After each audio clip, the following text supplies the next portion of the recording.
देखिए green TV YouTube पर भी, बस सब्सक्राइब करें और बेल आइकन दबाएं।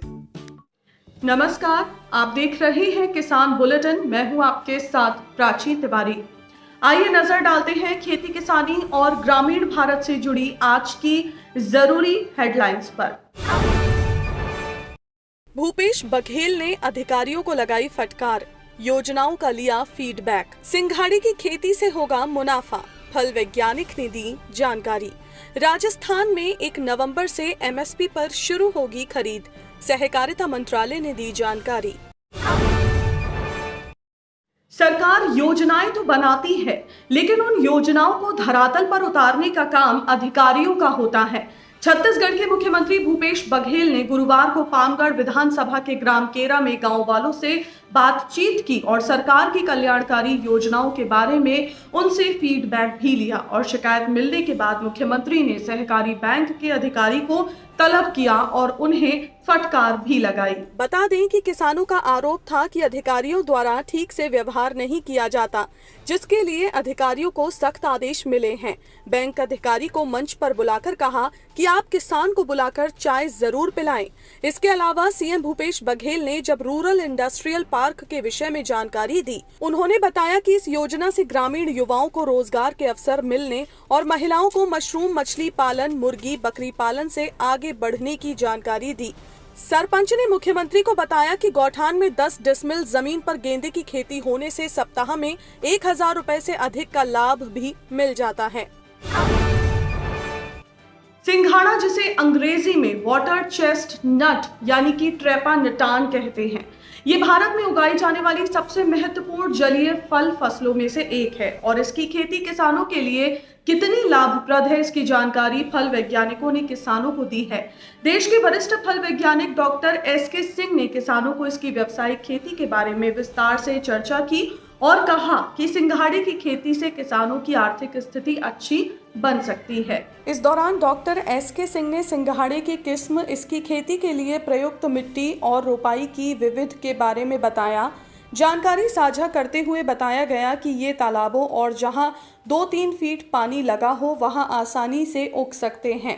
खास बात यह है कि पोषक तत्वों से भरपूर पानी में ही सिंघाड़े की अच्छी खेती होती है और उपज भी ज्यादा मिलती है। ऐसे में किसानों को ज्यादा से ज्यादा मुनाफा होता है।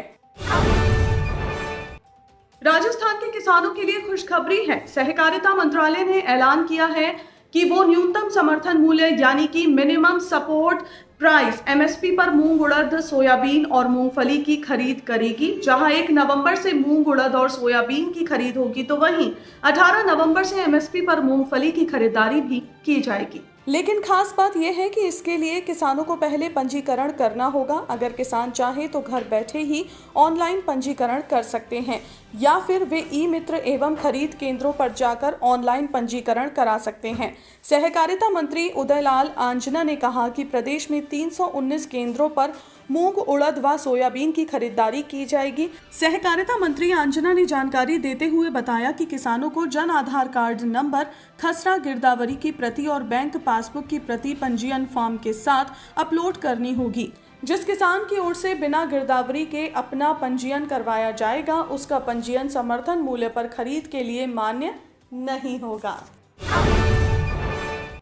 तो ये थी वो खबरें जिन्हें हमने आपको दिखाया विस्तार से, लेकिन इसके अलावा खबरें और भी हैं।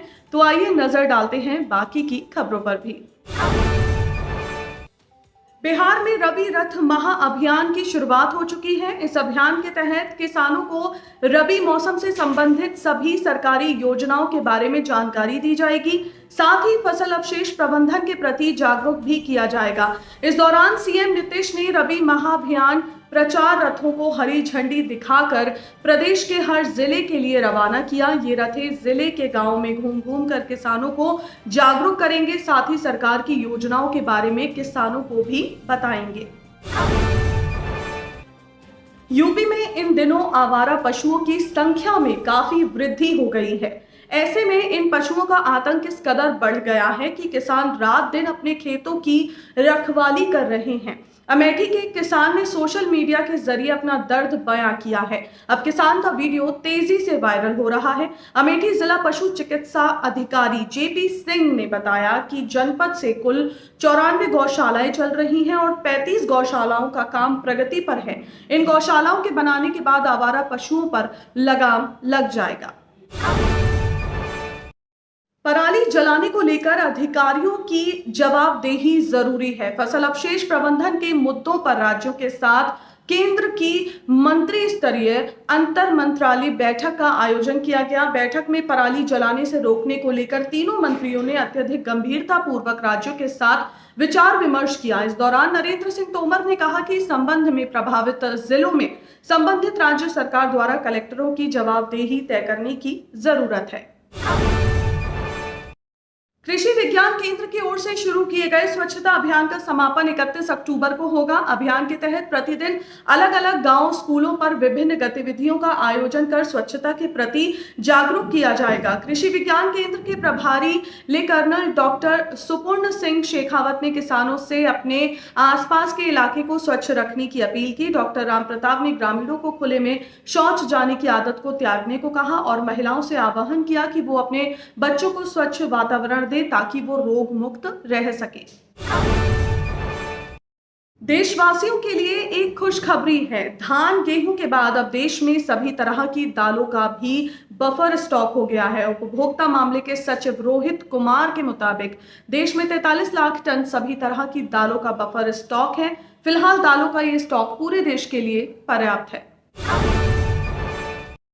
आज के किसान बुलेटिन में फिलहाल के लिए बस इतना ही। आप मुझे दीजिए इजाजत। स्वस्थ रहिए और अपना ध्यान जरूर रखिए। नमस्कार।